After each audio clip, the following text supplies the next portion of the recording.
All right, let's talk about something we all do every single day, but maybe don't think about nearly enough: communication. We're about to pull back the curtain on a hidden layer of meaning, a power that isn't really about the words we pick, but about the music we give them. You know that feeling, right? You're in the middle of a conversation, maybe a little disagreement, and you just can't figure out where things went off the rails. And then you hear it, that classic line. Yep, it's how you said it. That one little word, how, is, well, it's everything. It's the secret sauce, the tone, the emphasis, the intonation. That's the stuff that can turn a simple question into an attack or a statement into a genuine plea. But to really get a grip on the power of how we say things, we've got to first understand the basic mechanics of it all. So, yeah, before we get to the how, let's nail down the what. Let's start by thinking about communication as, I don't know, like a machine, a system designed to get a message from one person to another, from point A to point B. Okay, so here's the official textbook definition. Sounds simple enough, doesn't it? Information gets exchanged, people understand it, and usually there's some kind of goal, like influencing someone. But trust me, that word understood, that's where all the magic and all the trouble happens. And here's the blueprint for that machine. This is the standard model you'd see in any textbook. You've got your source, a receiver, and a message that just travels between them. It looks so neat and tidy, right? Almost too simple. Like a machine. All right, let's pop the hood on this machine and look at the parts. There are basically 6 steps. First, the sender has a thought and encodes it into a message. Then that message travels through a channel, like you're speaking or you send an email. The receiver gets it, decodes it, and then fingers crossed, you get some feedback to make sure they actually got what you meant. Seems easy, right? Huh.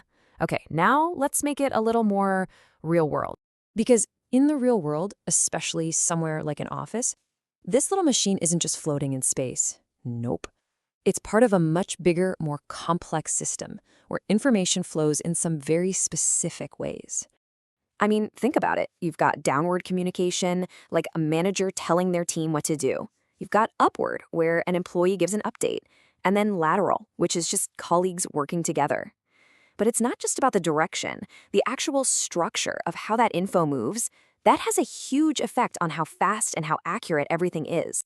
So first up, you have the chain network.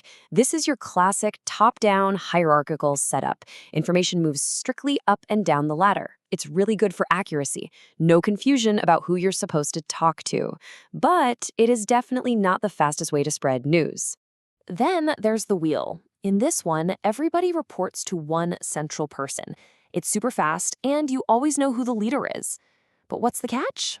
Well, if you're one of the spokes on that wheel, you can feel pretty disconnected from everyone else. Not great for team morale. And last, we have the all-channel network. This is like a big open brainstorming session. Everyone talks to everyone. It's amazing for team spirit and satisfaction. The problem? With info flying all over the place, it can get a little chaotic. And maybe, just maybe, the final message isn't quite as accurate. So you see, all these models are about the path the words take. But what about the words and what's behind the words? And that's where we get to the real heart of it. Is communication just words moving through a system? Is that all it is? Or is there something else going on here? Something these neat little diagrams completely miss. Okay, take a look at this. You've got oral communication, speaking. It's fast, you get instant feedback. You've got written communication. It's great because you have a record of it. But then there's this third one, nonverbal. And this is the big one. Its superpower is that it expresses emotion, but its kryptonite, it can be so easily misunderstood. This right here is where our simple little communication machine starts to sputter, and the messy, complicated human element comes roaring in. And that leads us right to the main event. We're going to zoom in on one of the most powerful, but also most subtle parts of nonverbal communication. We're talking about intonation. It's not the words you say, it's the music behind them.